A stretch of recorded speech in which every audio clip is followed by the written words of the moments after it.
CEO and General Al Gray, the Chairman of our Board of Regents. It's a pleasure to have the returning commanders back.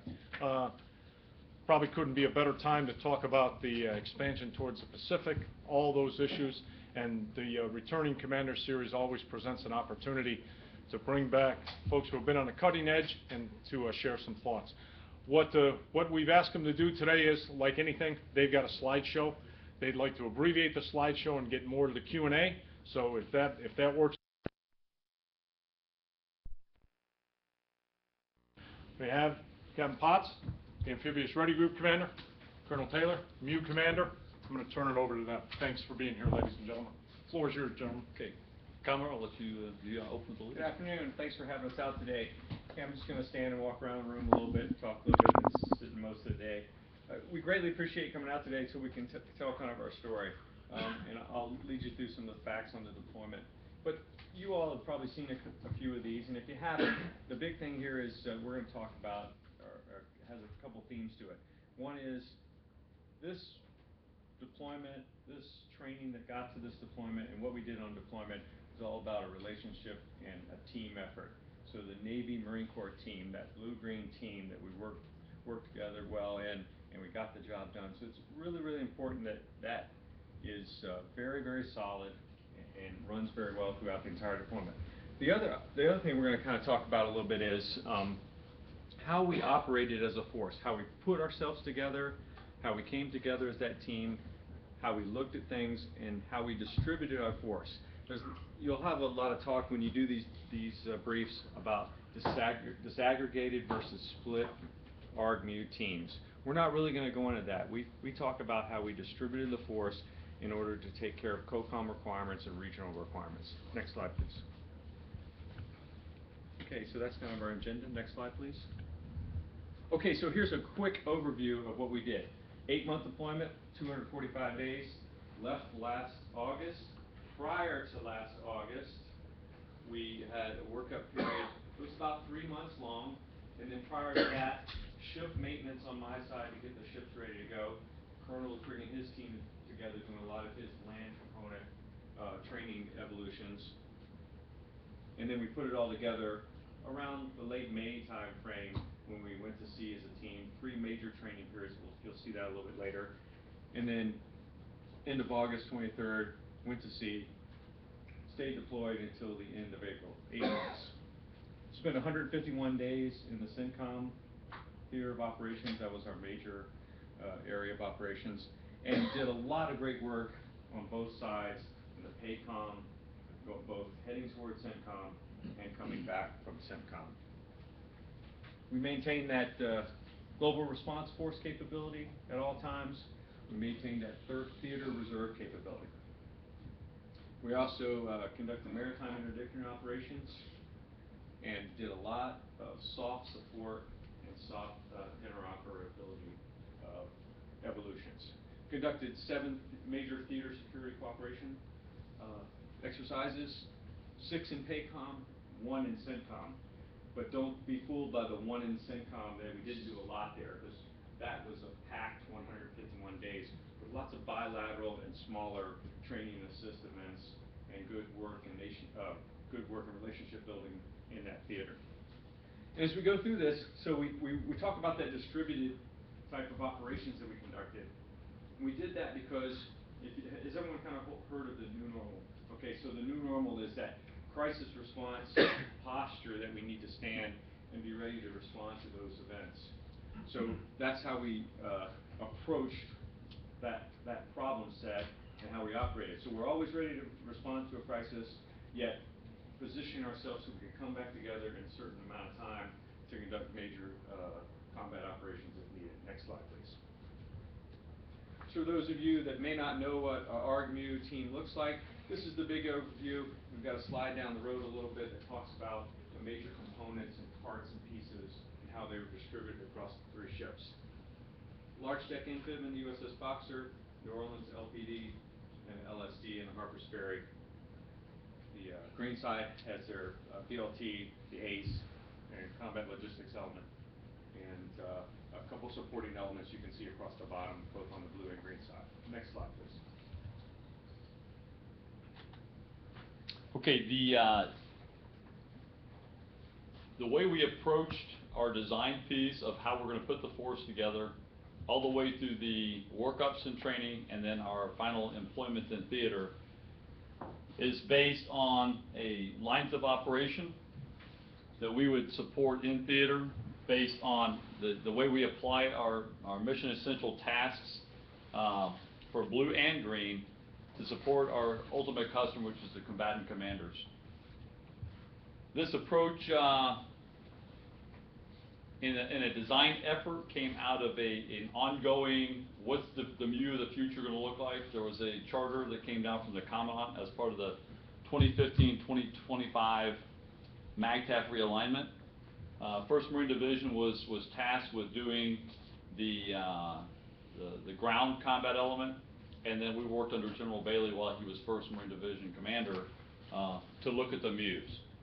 We went back with the MEUs and the FIBRONs for the previous 5 deployments and sat down and said, if you wanted to approach this, what kinds of things did you do? Then we went forward, met with the combatant commanders, CENTCOM, and primarily as a focus, and we got their guidance.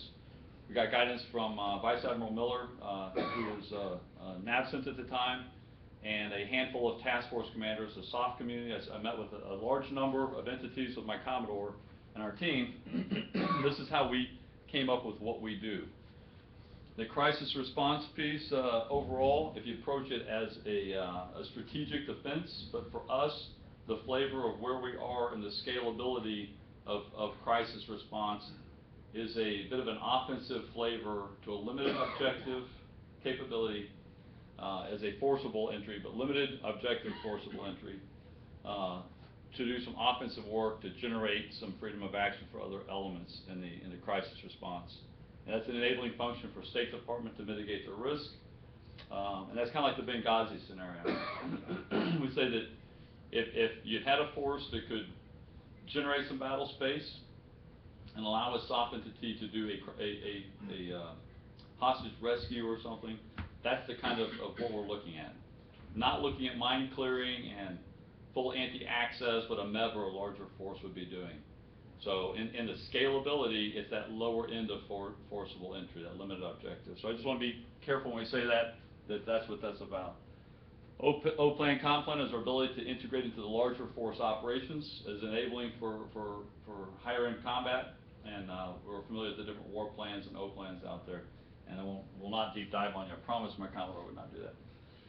Ongoing operations is, we kind of approach that in 2 ways. We have the soft thickening of the lines. If people heard the term thickening of the lines before for the soft, that is a General Nellerism. It's a Marcent kind of artistic way of, I know, General, you're looking at it, but it's a way of what are we trying to do for them.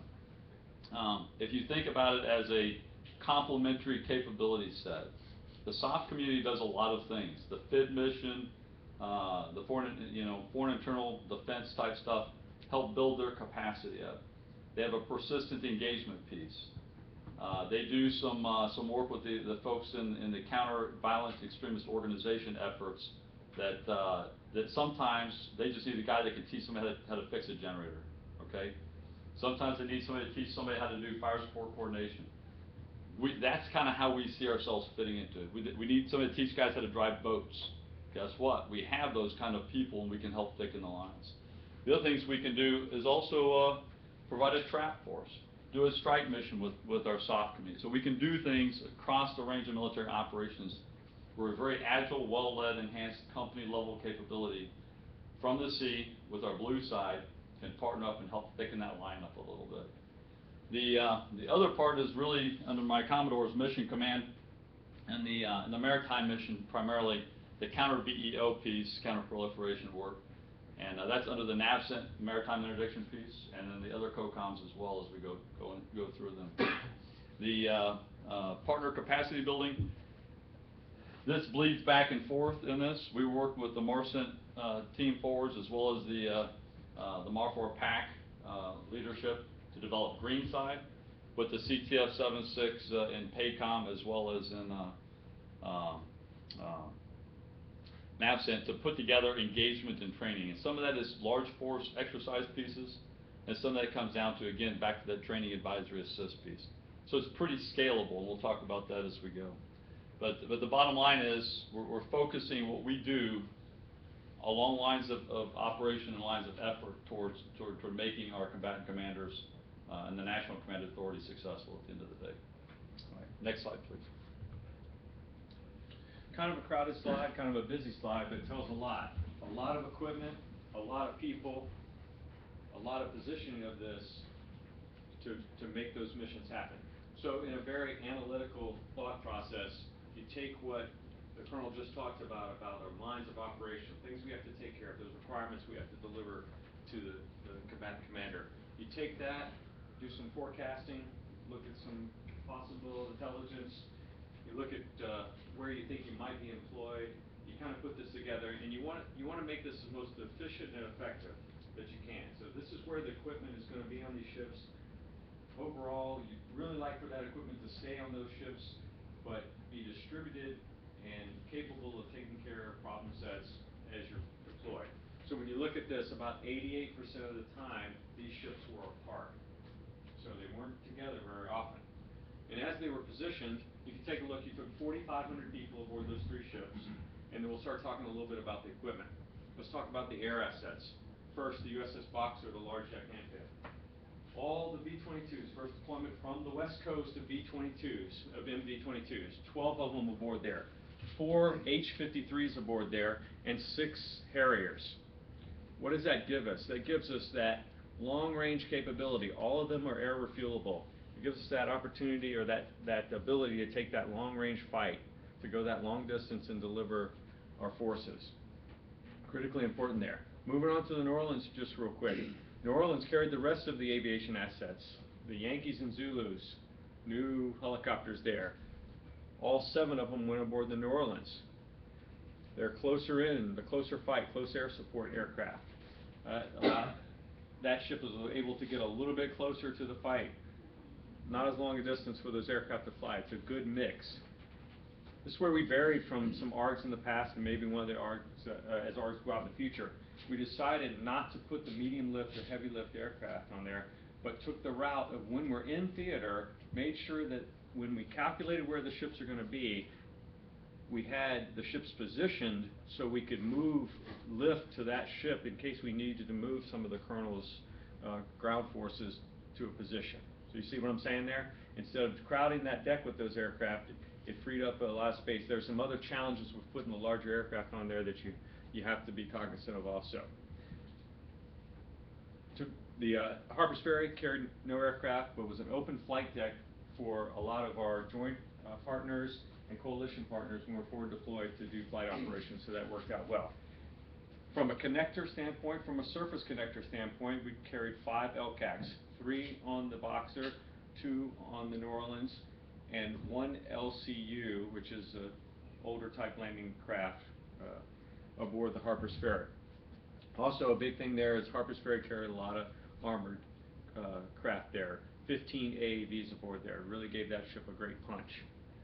So the design there for the surface side of the house is fast, quick delivery of a lot of firepower on the shore by the LCACs.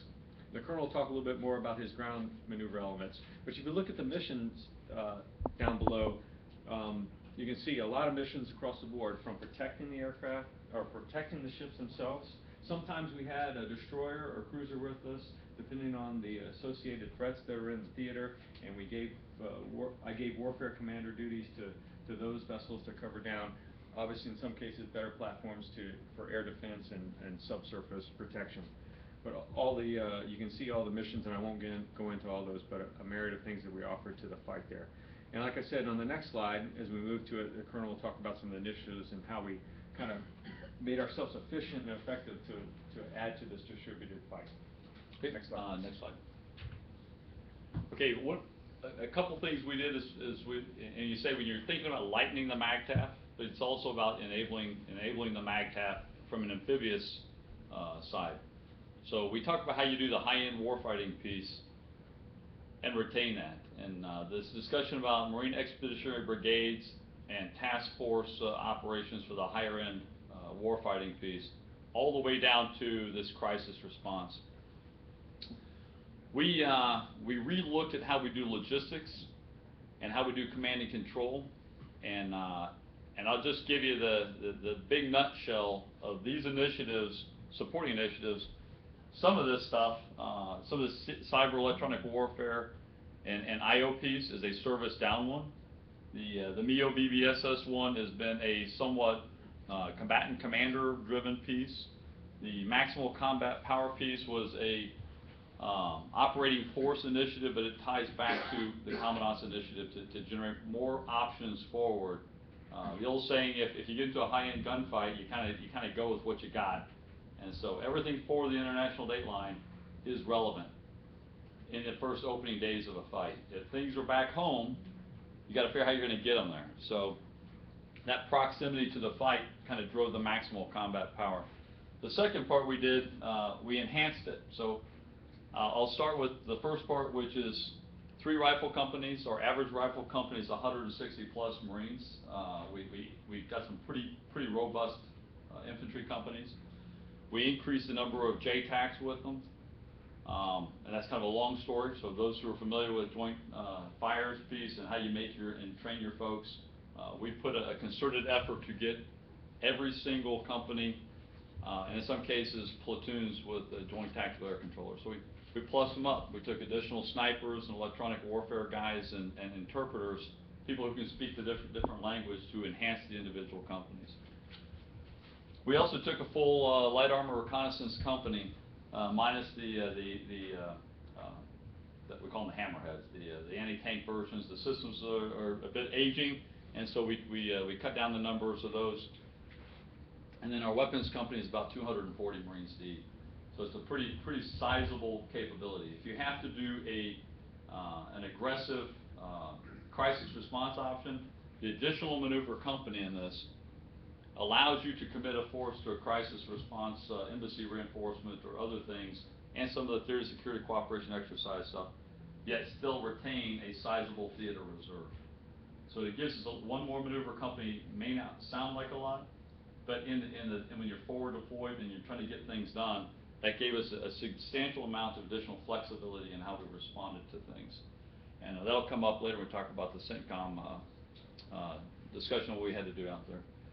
We also took a tank platoon of 4 M1s as well as a retriever. We took a mix of aerial, movable, the expeditionary fire support system, which is a 120 millimeter mortar system, with 4 M777 artillery pieces, and then we took 81 millimeter mortars as well, and then we aligned that across the ships to give a lot of capability of indirect fires to individual ship. But each one of our ships had a kinetic capability, had a slice of humanitarian assistance capability on it. They have a slice of a lot of different things, so that if we're dispersed and we have to mass our forces, we will have somebody on the team to start the action and give an option to do something to the National Command Authority. We also, the Commodore talked about the mix of aircraft. We also took Scan Eagle as part of the proof of concept continuation for the RQ-21, and I won't deep dive on it, but it worked out well with the maritime interdiction mission set for us, with the Force Platoon and the Maritime Raid Force. The MEU BBSS, I'll let you Commodore, since that kind of almost leads into what you're discussing. Just want to make a couple quick points. Is everybody kind of familiar with MEU BBSS? Okay, good. I just want to make sure I understood the audience here. So you have your full spectrum that we carry to conduct that mission, anywhere from consensual boarding, I like to visit you today, see where you're going, how things are going, check your papers kind of stuff, to we need to board you under opposed boarding resistance. So that's our full range there. So those of you who have read the Commandant and CNO's article about the Expeditionary Force of the Future, and talk about using existing forces to capitalize on those forces that we have now and our ability to project power in that way, we kind of took this concept with that. So we had our premier maritime interdiction ship, which was the LPD, which contained the Scan Eagle that the Colonel spoke about, and a detachment of Marine Raid Force, Maritime Raid Force Marines, which are highly trained in the BBSS. And they worked with a detachment that drove boats from the Navy side to deliver them and climb aboard the ships. And we also took and trained several teams aboard the large deck and train them for BBSF daytime. So what made it unique about that is we were able to, in a couple points in training, transfer them over to a cruiser or destroyer, simulate that the destroyer moved away from the large deck amphib to conduct a MEU BBSF mission, possibly daytime opposed. That really gave us a lot of flexibility, able to keep the large ship in place to conduct missions and simulate that we had that vessel taking them to a different area of operation to investigate a target, to use the helicopters that are aboard the cruiser for the airborne C2 platform and sniper coverage, and use the boats that are on the cruiser or destroyer. Good kind of technique to maximize your force and maximize your efficiency. Okay, the C2 construct, I said I was going to come back to this enabling piece. Who's heard the term distributed operation and enhanced company level stuff, right? So when we say distributed operations, there's some baggage for some of us old guys, all right? So I just want to make sure we're trying to frame it. We're talking about enhanced company level and larger force operations. That's kind of how we're approaching this. Not fire teams running around the desert with a bunch of JTACs. But one of the things we did to do this, to make this possible, this enhanced company level, first of all, the ship C2 systems. I got to tell you, for MEU commanders, I know my Commodore hates when I do this, and he's going to buy me beers later, I'm pretty sure, right, when I say this kind of stuff. If you're a MEU commander and you have a Commodore like mine, you've got the best Commodore in the Marine Corps. I will tell you this, for the Marines in the room who've done a lot of these, this is my 9th MEU. If you get a snake eater warfighter guy, and he's just all about problem solving and working this stuff out, that's what I got. I mean, Commodore Potts worked with me to get the ships put together, and I've got some brilliant comm guys who are working with General Nally and the Marine Corps side to help get some of these initiatives move forward with our MEF G6 guys. For each ship, not only did we have great comm systems from the blue side, we had we used typically satellite communications as a SATCOM system and an HF capability. We also got Blue Force tracking onto all of our ships and the preponderance of our ground equipment across the blue-green side. So we had that capability. All of our aircraft today, we put pretty well Blue Force tracking into them. We also got netted iridium across all of our platforms. But they gave us this quad, and all the way down to the company level, for the Maritime Brake Force, down to the squad level size, they had netted iridium. So these guys can talk to each other across theater if you have to, and we can talk to them across all the ships. So enhanced communication piece. And then we plug this stuff into an expeditionary COC. Reduce the size of our COC. Are people familiar with the Phoenix system? What's the technical term for the Phoenix system? TSC 156. TSC 156. Big bunch of trucks with antennas and stuff. Okay, so some of this is I wanted to find space to put an LAR company on the ship. We got rid of 100 or so big boxes, but I needed more B square to get some other gun trucks and MTVRs. For example, the CLB usually takes 17 big 5-ton or 7-ton trucks. They took 37. So we took a lot more vehicles, mobile loaded our gear, gave us a lot more flexibility from the logistics side across all the ships. We also ended up trading some of these comm vehicles for some very small off-the-shelf comm systems with inflatable antennas. They weigh about 600-700 pounds. You can put them in the back of a HUE. You can put them on the roof of an embassy. You can use these systems. They're very quick and low key, and it saves some manpower space and some racks on the ships. So that was kind of our approach to this, and we ended up putting them across each ship.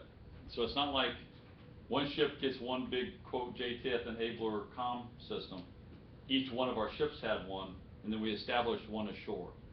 That increased big box comm in a little box across the ships gave us plus the systems we brought across, and I won't kill you with the different acronym soup here, but we could pull in a full air, ground, Blue Force tracking, Link 16 air pictures into a little room about 24 by 24 COC, and stand the whole thing up in about a day and have it running.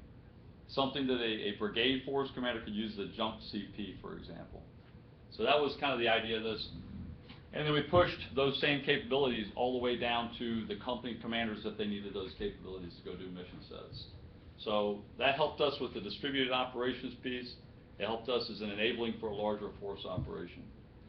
The cyber, have you heard of the CEWCC, the Cyber Electronic Warfare Initiative piece? Okay. I won't bore down into that because my two's going to be telling me this in about 2 seconds. Every time we start talking about this, we approach it from a tech light kind of thing. As General Olson would remind us, he was CTF 51. He would remind us that these capabilities and capacities far exceed our authorities. Okay. So a lot of these mission sets that we put together and we supported in training through the execution in offensive and defensive cyber, in electronic attack, as well as electronic survey missions, as well as the I/O things, those were really used as an enabling capability for the task force profiles that we're doing in theater. Is that, I'm kind of talking about a little bit, but to support the soft missions, as well as the NAVCENT and CENTCOM mission profiles and some PACOM work, that's what that capability does. It's not really for me or the Commodore mission. It's to support the folks out there who are trying to expand some of the counter VEO operations and some of the counter nefarious actor. I'll leave it at that. But these guys also help us with the defense of our network piece and an understanding of what the full EM spectrum can do for us, as well as defend ourselves from the threats out there. So those guys were greatly appreciated, and it's a small team. We're talking about 6 people, kind of in the aggregate plus up, but yet allowed us to expand our capability beyond, kind of beyond what we would have imagined even possible. It's a lot of what we've been doing in Afghanistan, and the counterinsurgent, counter VEO thing, has allowed us to take that outside of Afghanistan. The SOF interoperability, all the various levels of SOF, from every flavor of SOF, from AFSOF, blue SOF, green SOF, you know, what's that word I'm looking for the higher level guys, the better guys? Premier SOF. I'm not supposed to use tier numbers anymore. But the Premier SOF guys, of all the flavors, we did interoperability and training with them in our workups. We built personal relationships between the commanders as well as the junior troops and the company commanders with these different SOF entities.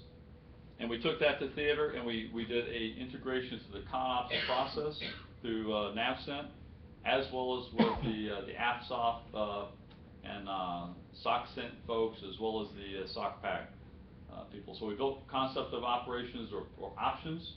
We ran them up the chain of command, and we got to do some pretty exciting stuff. But that was a defined effort, and the Marine Corps is continuing to work that for the ARG MEUs with the Big Blue Navy piece as well. And that's going to come with the soft lead. You'll see that out in the future, which will probably be even more enabling of that relationship. The sustainment piece, I'll let you take that if you want to talk about that. You know, I can't say enough good things about Chuck as a partner out there in the fight. Best MEU CO I've ever seen, the best MEU CO I'll buy you a cocktail back for that. Best MEU CO I deployed with last year. So. best MEU CO in the room. Something like that. Let's talk about sustainment. So you spread your forces out a lot, and that creates a logistic challenge. So really have to focus on logistics. So we had an operational cell that focused on logistics. You know, we put all our expertise in one basket with that together as a team to make sure if the colonel needed a part, we were going to find a way to get that part to us. We worked and operated in hours out there and not in days. We couldn't wait days for a part to come from the United States, meet a ship, and bring that ship to us. So we're very aggressive about where we position the force in order to pick up those parts, pieces, get that gas, get that food we needed, and we relied heavily on the air assets to go in and get those parts and pieces we need to keep the readiness very high, and it worked out very, very well. One other item I just want to talk about and hit on sustainment. Sustainment in the medical aspect. You know, critically important. We've got Marines going forward out there. We've got to have a very robust, sustained medical capability, and we work very, very hard on that training, keeping that level up there. There's supplemental forces in theater that belong to our boss. We worked with them on many occasions to move them to one of our other ships and bump them up too, so had the two high levels of medical capability at times out there, depending on the operations. Critically important. And then we worked very, very hard on the resilience and mental health aspect.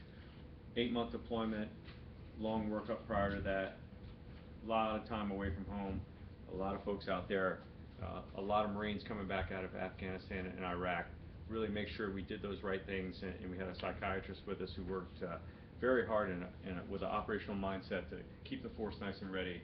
We were able to reduce our mental health evacuations from theater by over 50%, and really work together as a team to keep that mental health readiness very high. So big success story there. Next slide, please. Okay, I always got to pitch this on the Commodore. The mental health piece, I know I never let them off the hook. I never let them off the hook on this. Over 60% of our battalion landing team had come back from Afghanistan with at least one tour. A good third of them had at least 4 deployments to Afghanistan or Iraq, or combinations. 0 suicide attempts and 0 suicides. That's a victory right there.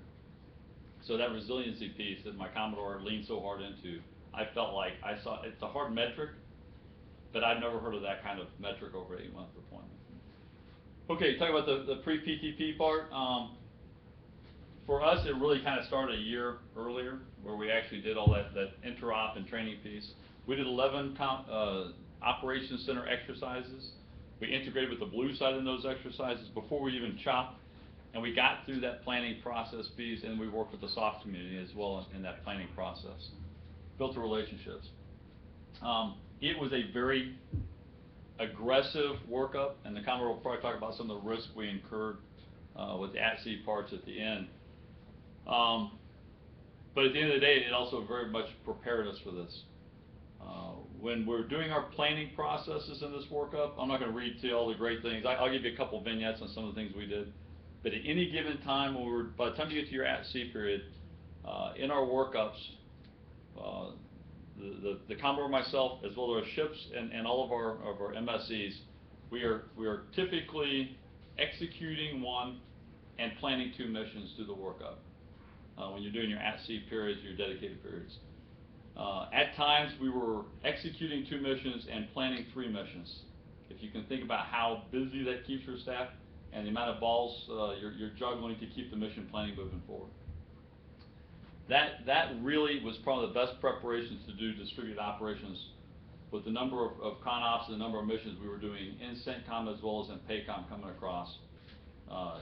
Each individual ship with miniature task organized forces, putting guys into countries with small teams out there. All of those things have a rigorous amount of planning and command and control functions and logistics support that comes into that. And that is what that really stressed us to be able to do. A couple of these stars kind of look funny. You got something up in Washington State. That was a strike mission, kind of give you a vignette. We got a notice for a standing mission to do a strike with the SOF community. It was a launch within 2 hours. That's our standard. We keep our standing missions on a 2-hour alert. In theater, we kept our standing missions on a 2-hour alert for 5 months straight, 24 hours a day. So we always kept capabilities and options available for the combatant commanders. Put 4 Harriers in the air, linked them up with Strat Tanker in about 1 hour and 20 minutes. 6 hours later, they had gone up, successfully hit some targets up in Washington State, and we're back aboard ship. That's a pretty strong response time and a successful mission. Working with our SOF community guys, we did a PR mission with them. With the live fire engagement, there was the scenario was they become compromised. We need to launch in 2 hours and 35 minutes with V-22s, with a company minus, live fire engagement, and they're back, literally 2 hours and 35 minutes back to the ship. That's a responsive piece with tanker support and all those other things thrown into it that we're able to generate. So when I say some of this, it sounds. This is something that, and I'm a 46 pilot, this is something that would have taken you 1.5 days to get that done before we had the V-22s. And I know I'm not trying to sell you the airplanes, but the flexibility and the agility that these things give us now that we've got them online. All the rest of this was a very aggressive piece. For the older guys, yes, we did really do a CAX for the MEU itself. We got it out there for about 3 weeks, and we can talk about that for the old Marines. That, you know, the ITX CAX thing, I won't get into that here, but it was very aggressive, and then we ate some risk in the at-sea periods, and I'll let you talk about that, Commodore, if you will. Just one quick point in there, a little bit abnormal training period there due to some different factors. Our 3 workup items, not to kill you with acronyms, but the PMET, the COMP2X, and CERTX were kind of close together. But due to the hard work of the sailors and Marines and the maintenance community, kept the ships very healthy, and we got out the door on time for the deployment. So kind of a success story there.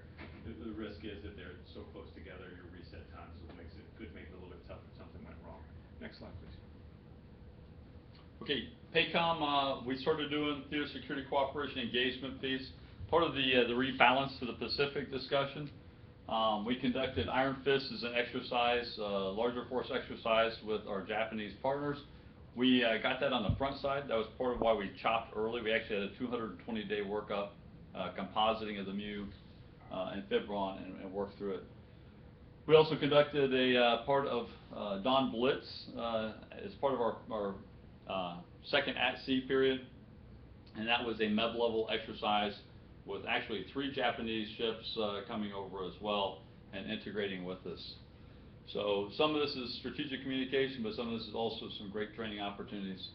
Great sustainment training on the way over, and then as we came over, the Commonwealth has talked about how as soon as we got past Hawaii, we kind of went like this. So it kind of shows a simple line. A couple of our ships participated in a MEB level exercise in the Philippines under 3rd MEB, and USS Harper's Ferry continued on to go to execute.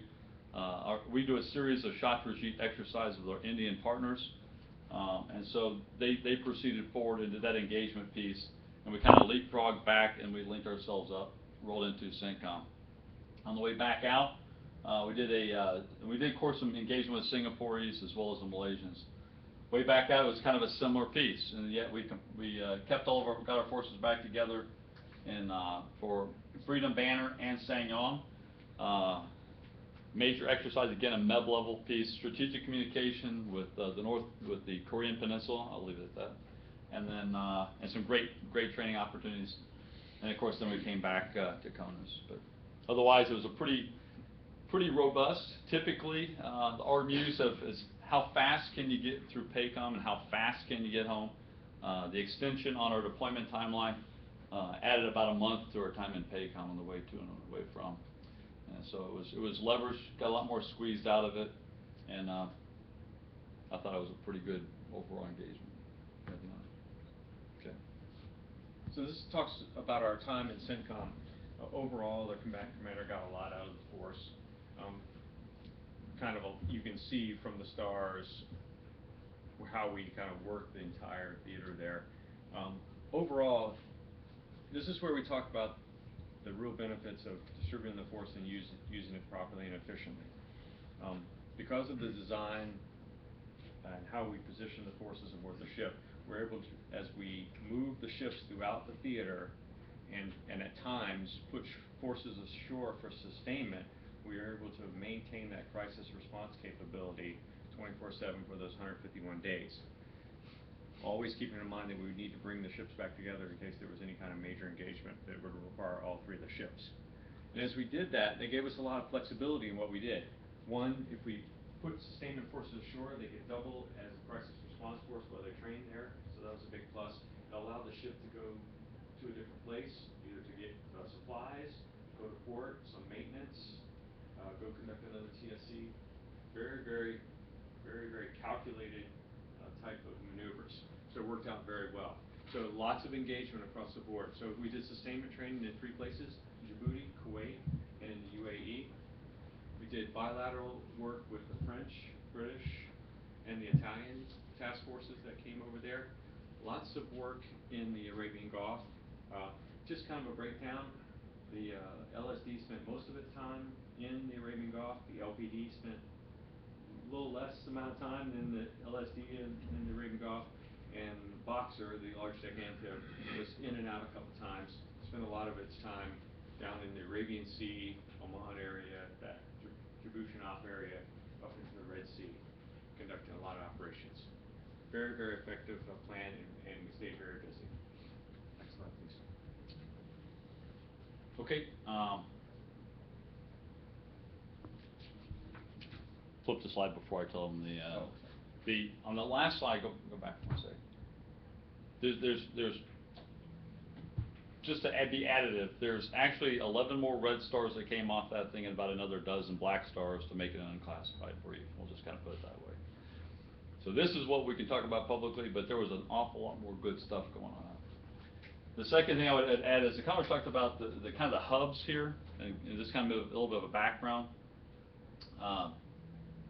Kuwait, as well as Bahrain, and then Djibouti are kind of our land hubs for our logistics, and our command and control ends up flowing through for us out there. And we can deep dive that one a little bit later, but that was the kind of the additive piece. I just put that in the back of your mind.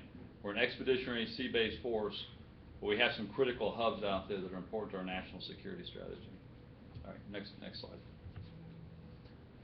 Okay, the operating environment. I'll move quicker through this because I'll get more to the so what if we can.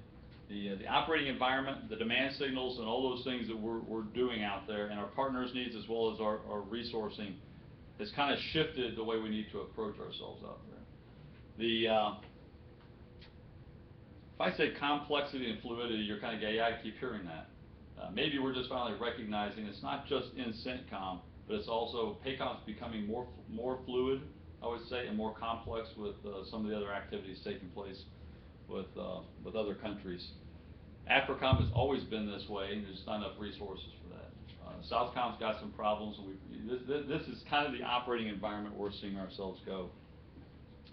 The engagement strategies with some of our partner countries, we just overwhelm them sometimes. And so it's kind of the approach to some of the things we're seeing come back is we get more success with a smaller force out there and better integrated with the soft community to help work that persistent engagement piece.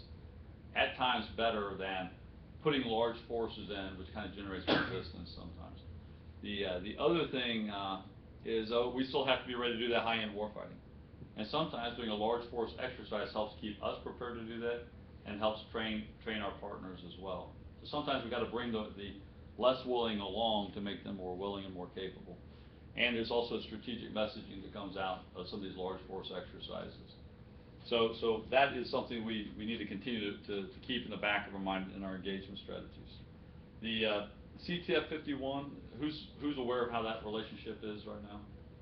All right, so Brigadier General Olson, for those who aren't, is a Marine, one-star. He is the commanding officer of CTF-51, which is actually a Navy command under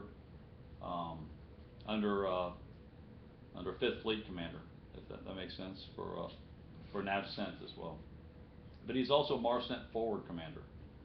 And what that does is it brings the MARCENT forward, what's going to be the crisis response MAGTF, with the MAG-50 Hornets and KC-130s.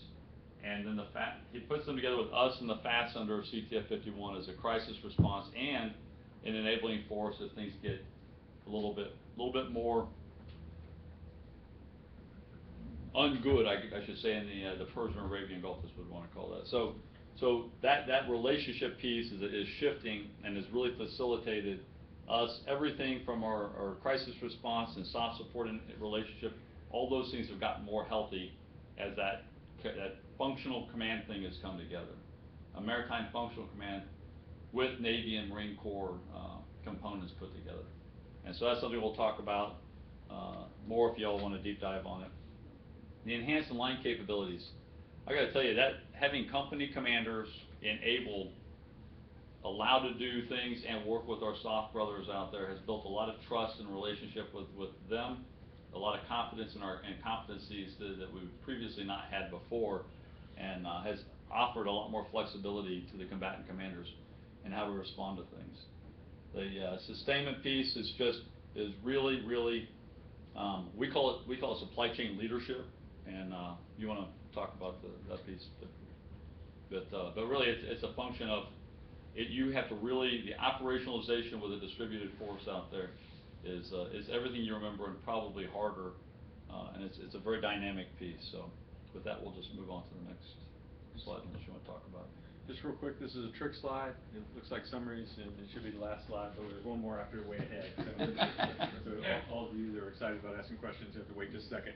So overall, you know, when we look back at things, we were well-resourced and well-prepared, or well-prepared. I say that, you know, understanding sequestering, we were at the front of the line to go forward. So we pretty much got what we needed to go forward and conduct the operation. And that was part of our big success there, so I will keep it at that. Well employed in the PACOM and CENTCOM theaters. The recommendations for future ARG, proper entitlements for, I'll try not to sell you on this too much, but everybody can see that it's time, money, and manning that will make these things successful overall, and that sort of along that line. Health of connectors, that means moving stuff from the ships to shore. That's critically important. Lots of studies out there, lots of talks about that right now, about how important that is for the future. Chuck mentioned the supply chains. Critically important that you manage those and work those hard, and we did, and that should be done in the future. And then we talked about some big wins for small investments. A few of the items in command and controls, how we use forces and utilize forces, critically important. Getting those big gains from just a little bit of ingenuity, a little bit of innovation, and a little bit of money. And then we'll talk on the next slide, kind of the shifting the concept and the way forward. Okay, we kind of beat this. This is our way ahead recommendation. The way we should approach what an MEU is a sea-based crisis response, and then think of it as a limited objective forcible entry capability. And I want to be conscientious. We're not talking about countermine, you know, not talking about, you know, suppression of enemy air defenses, any kind of high-end piece. When we do those things, we need to expect that we're going to have a carrier strike group come in and the appropriate other things. But we have been able to demonstrate the ability to do some of this limited scale piece. And it goes back to that, the willful enemy, right? Non-combatant evacuations. How did we used to qualify? I'm really old guys. How did we used to qualify a NEO? I'm going to give you a chance to answer one. You had permissive, non-permissive, and uncertain. I've done 4 NEOs. I've never seen a permissive NEO. It's not a NEO. People go get on an airplane, they leave. It's not a NEO. So it's either uncertain at best, and then I've done a few of them that were quite non-permissive, and then how do you do them? You make them permissive, right? So you have to have some capability to make it into a permissive environment to give yourself freedom of action and security. You need to get your American citizens out. So I offer that as that's what we need to look at ourselves, and it's a sea base. So we don't have to ask for permission to come in and land-based forces. So that gives a lot of freedom of action for the National Command Authority. We can come up, park off the coast, and see how it goes. And we don't have to commit forces and burn the political capital up front. It gives us an opportunity to let the tactical decision on the ground kind of self-form a little bit. Ongoing operations, that relationship with the SOF community is going very well. I think the SOF and some of those capabilities will help improve, but we had a lot of liaisons out early and throughout the deployment with the SOF community. And then the relationships the Commodore and I had with the commanders out there helped move that thing forward. And I think that's going to continue to enable them. And we say enabling, some of it's just mitigating risk to force, and some of it's enabling their missions itself. So I offer that as a good thing going in the right direction. The counter VEO piece and that whole sea base and expeditionary capabilities, that's all those stars we took off the chart, and I think that went very well. But that's stuff out there that's going on, and the MEUs are doing a lot of great work right now. And I think that is a good place for us to help in the offensive lines of the counter-nefarious people who want to kill Americans. I guess we're not supposed to call it war on terrorism or something, right?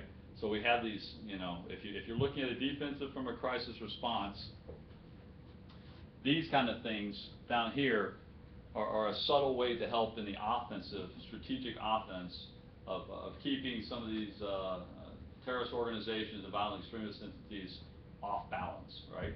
Try to disrupt what they're doing, if not destroy their capabilities. Retain the high end of warfighting. You know, I'm going to sound like General Troutman or one of those guys, or General Gray, right? If you can do the high-end warfighting, you can do everything else. Well, yes, for the most part. So if we continue to fight, train to do the high-end fighting piece, that's gonna bleed down, and our young guys and gals are gonna be prepared to go to the next big fight. Sustainment piece, that's part talking about MPF ships and how we integrate ourselves better into naval logistics enterprises, and those things are a way to generate better sustained equipment. An example we talked about, the Commodore talked about for a little bit. We drove our ground gear really hard, got all of our maneuver companies off the ship multiple times throughout PACOM and CENTCOM, drove the vehicles hard. We shot almost 750,000 rounds of small arms. We kept a 98% material readiness, full mission capable material readiness throughout the entire 5 months in CENTCOM. That's a pretty strong number for those who've done sea-based operations. And we drove it all pretty hard. And we're coming back for the JLTIs at the end, who knows what that is, and it's not gonna, we're about $1.5 million ahead in the money we save by good leadership and good maintenance efforts. Okay, the broaden the RFF piece, this is one where the senior leadership is all kind of shaking their head yes, we're ramping down from Afghanistan, parking the ARG MEU out there and saying it's purely a theater reserve is kind of a missing in the messaging part. So the fact we do distributed crisis response, ability to serve as a theater reserve, and conduct other tasking as directed, and that's all those other things we've talked about before. The advocacy piece, I talked about CTF 51, that works real well there. We've talked about CTF 76 and 3rd MEV out in PACOM. That may not work as well because CTF 76 has some other responsibilities outside of the FIBRONs and the FAST entities. So the functional concept, at least, of better integrating the Navy and Marine Corps team as a naval force, as a maritime capability, is I think that's a worthwhile. I'd pitch that as a worthwhile option. And the common roles and authorities piece.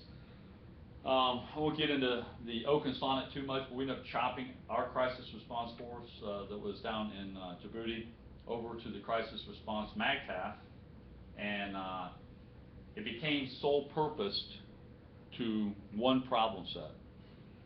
It's kind of the admire the problem, right? That force, one could have either done the mission with the MEU ARG cross COCOM without having to chop forces to another COCOM. And the other thing it did was that force was also covering other contingencies in the southern Arabian Peninsula, not in Africa. As soon as we chopped the force over, we had to reset that force. Is that kind of talking a little bit big blue arrow here for a second? We had to go back and reset that and be duplicative in the commitment of forces and resources to the other problem set. So, and some entities ate some risk during the 10 days it took us to reset that force and put another force down there into that area. Does that make sense? So we think we could be, in the economy of force, we could be more efficient and cover down the crisis response, which, remember, is a strategic, at the strategic level, is a defensive line of effort, is the way I would frame that. So taking forces away from an offensive line of effort and committing more of them to a defensive took some of the initiative away. I suggest that without going too far down that path of self-destruction. Okay, next slide. With that, try to get into your level of thinking. We've got a microphone. If gentlemen, you officiate the question and answer, please. Jason. You're a logistics officer, right?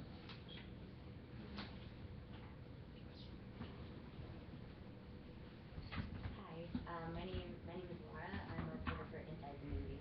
I understand that the Marine Corps is going to deploy unmanned ground assets on MEUs in October. How would having that kind of capability have helped you in your deployment? Unmanned ground assets? Unmanned assets. UGVs. Don't your Brets have some available ground vehicles, IEDs? EOD. We have had those for some time. Pretty good piece of gear. We're talking about the same thing, you're talking about robots typically under Mhm. EOD. Yes, we did deploy We did those. deploy one of those, yes. Yes. Okay, and can you talk about how that helped your deployment? We employed them through our workup efforts, and then I guess you just got to understand what they are. It is a risk to force piece if you have a security mission. We use them in the deployment. It seems like the preponderance of what we use them for was really a lot of TSC and engagement stuff.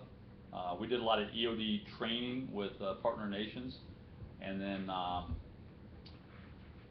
for like the Dubai Air Show and some of those things, we actually augmented in the Bahrain Air Show, which were events. We actually had our EOD guys go out and augment the security for the NAVCENT and MARCENT forces out there.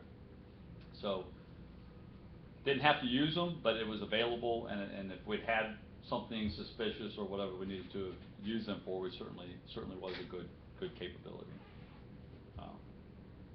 But we also had dogs and stuff to do that. There were also, we actually did have bomb dogs and attack dogs built into our forces as well. So we incorporated all of that in a broader. I guess I just got to be careful. I'm not a big single piece of gear in the kit guy. We kind of like to have a whole bunch of things, and so if you want to take on a problem, I got a handful of tools that can be integrated into a systematic approach to how we solve those. So a good counterintelligence piece, you know, good intelligence of what's going on around something, different layers of defense, I guess, for security operations. And if somebody does get something in there or you're suspicious, I think that's a great capability. Does that kind of answer that? Megan, if you have the next one, and then Anna, over to you. Please. Hi, my name is Megan Eckstein. I'm with Defense Daily. I was wondering if you both could elaborate a bit on the new communications equipment you brought on, sort of why you decided to make that innovation now, and you know how that came about, as well as what it would take to maybe implement that on future RVs. Why did we do it? Because the operating environment absolutely requires an enhanced communication capability. We also have threats out there. You got to have redundant long-haul communications out there. If you go into a high-end gunfight, you can't be single long-haul communications capable. But from a tactical level, day in and day out, it really enabled us to take company-level forces or multi-companies with a ship and go employ them across theater and not feel like it's a split or disaggregated force laydown, but in an operating concept, develop CONOPS or plans, submit them up, and get approval for things to be done, and then be able to communicate and then delegate those tasks back out, and allowed a much more rapid logistics capability as well. Helped out our sustainment. And that's, we went with the standard packages of wood ships. Megan, if you could just hand it over to Anna, please. Thank you. You did ask a service question though. I think. Whatever, I'm the communications officer, so whatever we can do to enhance the CO's command and control capabilities. Those a lot of those assets are coming out now. They're getting better, faster, more maneuverable. So that's what we're looking for. Some of the equipment is significantly smaller, which allowed us to put it into helicopters and move it out. And that used to take a ship actually to move it, an LCU or a LCAC to get it on. Now we can do it small, more capable, lighter, and faster. Simon Kreischer with Seapower Magazine. Other than the workup operation, where what did you use to? What advantage did you have using the Ospreys? What exercise did you do where you actually used the range capability of the Ospreys? And the other question is, split ops. You look like you were one time or another working for at least two COCOMs. If you're down in Djibouti, you would have been AFRICOM. If your other guys would have been up in either CENTCOM or PACOM area. We had forces. How's that the command and control function work on that? We'll address the second question there, sir. When a ship is in the Djiboutian op area down there, they're still attached to CENTCOM. NAVCENT. And even though they're right on the fringe of operating an AFRICOM, it's that crisis response capability that obviously there's a few things north of the ship there that are of importance. So in that position, the command and control is still pretty clean, but there will be an RFF, request for force or tasking, that would have us go either further south or conduct operations in that area. Djibouti is used as a hub for logistics when the ship is down there, and also for sustainment training down there for ships and Marines that are still attached to NAVCENT, and we operate out of there. So in no time were you working for 2 COCOMs at once? I guess I can And help one, you. you have one instance, I'll turn to that. We had a lot of incidents. We were working cross COCOM, and so you hear this cross COCOM problematic set.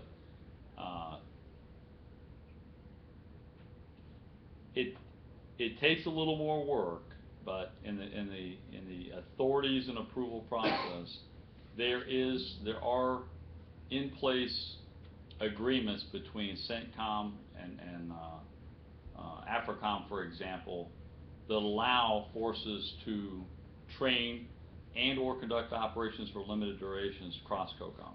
Those are there, and that goes back to that CTF-51 command relationship piece of having the Navy and Marine Corps forces together to refine that and accelerate that process. And so when we put together CONOPS to do things in HOA, for example, which is kind of what the big discussion is, that's kind of the big challenge. For a naval force, that is not an issue. That's maneuver space for us, where others see that as a seam or a gap. That's kind of our natural maneuver space. It's also a choke point for the Al-Qaeda network. So the Arabian Peninsula, it's a choke point for them, and then the Al-Shabaab from the south. So there is a lot of opportunity there for us to operate. So what we did was we worked with our SOF community brethren, who have some of them have authorities cross boundary in there because they're part of the HOA piece. HOA is actually cross COCOM. It's the Southern Arabian Peninsula of Yemen, as well as all the way down the east coast of Africa. And we submitted the CONOPS process up via the SOF chains and through CTF-51 to NAVCENT. When it was training advisory assist type stuff in support of that thickening the lines, it's partner capacity building, right? There's actually an MEU that allows us to train cross COCOM with NAVCENT approval. So it doesn't even have to go all the way up to CENTCOM. We just have to brief Admiral Miller we're going to do it, get his approval, and we have to get the appropriate SOF approvals through SOCCENT. So we were able to do quite a bit of work in HOA on both sides of the water. So that's where that command relationship piece kind of solves it, and understanding how the CONOPS process works. And the relationships of having a lot of liaisons. We put liaisons in SOCOM, in MARCENT headquarters, in NAVCENT, and in Djibouti with the SOF community, we had a lot of liaisons out there. And it's about relationships and developing the CONOPS process and using the chain of command to get things done. About a 30-day lead time to get those things approved typically. But we got that's for the training pieces. If it's something to real-time crisis response, we did some things literally in minutes with a VOCO. This has happened, Roger, go do it. Or in one case, we called our boss and said, we're doing this. Roger, let me call my boss and let him know we're doing this. And that's how fast some of that stuff goes now, like a trap type mission or something. Nobody's going to wait. An American team goes down, we're not going to let them hang out. So there's a lot of trust relationship, and we build that trust relationship up and down our chain of command, and we got a lot of great advocacy, I would say, out of that. Is that helpful in this? It's not mission impossible. And if people talk about it's so hard to do anything, and I'm deep diving on you for a second, it's not impossible. You just got to be forward thinking, and you got to be working in the joint and in the interagency you really got to understand the joint and interagency piece and how it works, and get very, very aggressive in the blue-green integration and how we're going to do things. How do you use your Ospreys for advantage? The Ospreys, we ended up, flying. We had to do some work on an aircraft, for example, and we ended up flying a flight of MV-22s from Clark Air Base. So we had another tasking to do in Malaysia. So we sailed the ship south, worked with 3rd MEB to do some fixing on just a basic minor maintenance issue with an aircraft. Got it, a fuel control, got it fixed, and we flew that and 3 other MV-22s, 1,800 miles nonstop to catch up with St. Kuala Lumpur. Okay, that's an operational piece where the ships have to keep going, and we can do that. We use the MV-22s to reposition crisis response forces up to, well, I got to be careful I go with this. We reposition crisis response forces across theater from the Gulf of Oman all the way to countries at the north end of the Persian Gulf, nonstop, shot 4 V-22s up there. We sent 4 V-22s to an engagement and exercise from off the coast of the Horn of Africa, down in the Straits. And we don't have to land them all over. We use them to do a tail-to-tail logistics. We needed some key parts to get some ships systems up and get our aircraft up. CTF-53 flew their aircraft into thumb rate. We had the big deck on task, and so we didn't have to pull the ship out of the range rings of the tasking we had in HOA, pulled it halfway to thumb rate, if you know the geometry, and the V-22s flew 400 miles to go pick up the parts in thumb rate, tail to tail, never shut down and came back with an AR. So it sounds crazy, but the Hail Mary of logistics got a whole bunch of stuff up. We never had to come off task. We didn't have to take operational pauses to go get things. No gap in coverage for the risk mission to American entities that was taking place. Let that piece continue and got our logistics up. So from a logistics piece to a posturing of forces to a theater security engagement piece, they're pretty amazing. I mean, when you're talking about, we can just push airplanes, 1,000, we routinely flew them 1,000, 1,200 miles, flights of aircraft with companies of Marines around theater. It just became it just became the non-event. I hate to say that. Just an entire shift. And I'm a 46 pilot, so an 80-mile nautical mile range ring, and sailing ships around the theater to do things allowed us it allowed us to do things without taking an operational pause or a break in a risk mission or an engagement piece. I think that those are, I'm not sure I'm giving you the right words for it, but it's almost eye-watering. As a young guy hopping aircraft, country to country, this was absolutely, it made my job, made the Commodore's job, I think, simplified our life. So, Yeah, good. I beat that dog pretty hard for you. Sorry, sir. All right, George Nicholson, the Special Operations and Counterterrorism Consultant for SOCOM. You alluded to what you were doing with SOP. I know that the agreement between the Commandant General Amos and SOCOM Commander Admiral McRae on putting the cells on board each deploying ARG. I guess they didn't go out with you, but if you could talk to what that cell is going to do and what the capabilities it's going to bring to the table. But along the same lines, I know in one of the last discussions, I think when General Gray asked the question about when you launch out to go to an area, how do you update the aircraft? You said you have Link 16, and basically the answer is no, we don't have Link 16, we don't have the capability. Right now within SOP, on our CV-22s, on our MC-130s, from the time they break ground, they've got full communications. The guys in the back end got their laptops, they get off. But then the last part of the question, Benghazi, we had a rover unit on the ground, so they were able to get direct feeds from the overhead ISR platforms. Do you have that kind of capability? We do have that capability. down to the company levels. So you can be on the ground when you forward deploy and be getting the feed, direct feed, from Predator and Reaper. Yes, sir. Yes. Yeah. In a very simple, without going down that path of, yes, we have those capabilities. And that's for the enhanced company capability and our maritime raid force. And then I'll move backwards, the Link 16 discussion. That's an air picture, and that's a really important air picture discussion.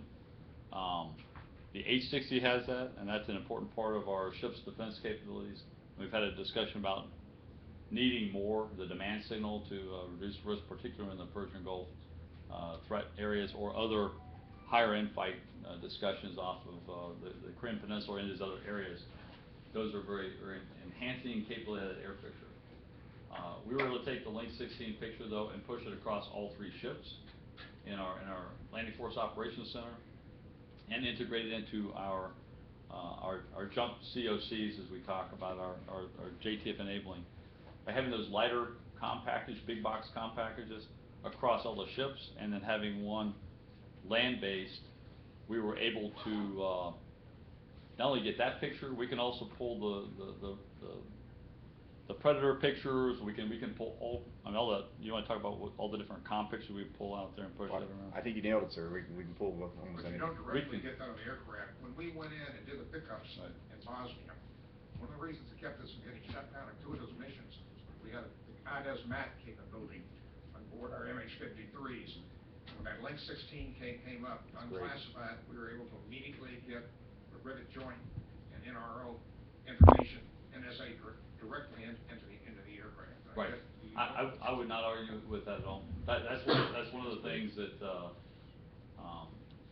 our relationship with this is where I'm going to answer kind of indirectly. The relationship with the MARCENT forward with the F-18 squadron in the workups, we worked up with them, with one of the squadrons who's going to deploy forward with us. Those, if we get into the higher end gunfights, they're going to bring the Link 16 and F-18s and be overhead with us, and we built those into the fight. That's, I don't want to get into the 1000 series war plans and stuff, but we actually exercise with them with the threat environment, and so if you have F-18s built in or a Joint Strike Fighter built into your package, you're going to get the Link 16 and an attack air platform that's going to be dedicated to support you. But within the actual V-22s, we put an air command and control team on board. They, you know, talk about they end up having, we have Blue Force tracking across our aircraft, which gives you a ground picture, gives you a rotary picture of what we're doing. We also pulled the Dedicated SATCOM. Dedicated SATCOM and HF as well. So they had triple redundant communications, and then we used HPW to push a email and chat and things like that into the aircraft, and limited amounts of file data can be pushed through those same things. Not the same thing as having Link 16, but if you're getting into a rescue mission in a high threat environment, that's what the soft guys are supposed to do. Now, I hate to say that. That's my, you talk about, that's why we have soft that do things like that. If it's a trap mission and there's nobody else to do it, then we will eat that risk piece. But if you have a high threat environment, that's what our soft guys are supposed to be doing for us. And we have a great working relationship with the soft community.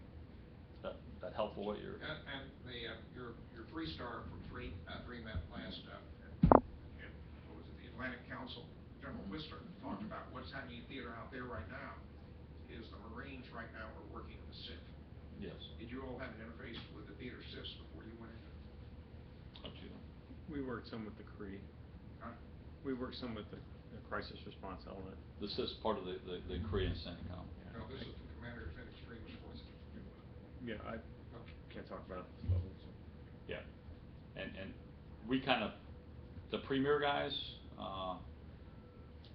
I worked that relationship, and then the rest, the Commodore was lead on that, and that was a relationship piece.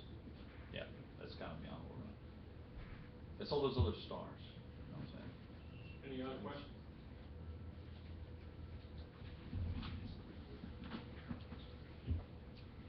Hey, can you talk a little bit more about the way you're using connectors and in the new normal and the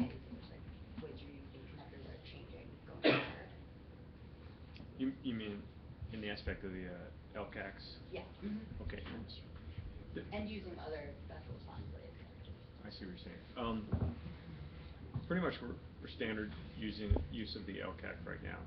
If you looked at a situation that would require movement of a ground force in the new norm, so you've got a significantly escalated situation where you need to move significant portions of the MEU ashore, the LCACs maintain their same capability they've always maintained that we have. There's a lot of talk in the future of their ability to move longer distances. The LCACs are well capable of moving a good distance now, but they're when you look at the future, how do we want to move that equipment, and what kind of threat will they face? So I think that's a big thing. But really, nothing has changed in the new normal in how we would move equipment. It would depend on how far out we would have to be, how far away we were, and what the threat is. So. We got time for one more question, if anybody would like it. Okay, I'll close it up then. All right. You know, on behalf of, once again, Mike Sweden, our CEO, and General Gray, who would have loved to have been here, because he likes to ask some questions about this stuff. Thank you for coming. Thank you, gentlemen. Mission well done. It's great to hear about all the toys that's making things happen. It's great to hear about forward deployed forces, and just think about this. These folks were on ship. You heard a lot about special purpose MAGTFs that are on land. While we're drinking a beer afterwards, if they've got some time, that might be something that you get their take on, geez, what were you if you were on land, vice the mobility that they displayed in what they did. It's different for those that have been on board ship. It's a different capability, gives you a different range, and just the map should have shown you that. So once again, thanks for coming. Be safe tonight, and thank you. And join us for a beer if you'd like to afterwards. The bar's open. Love to, sir.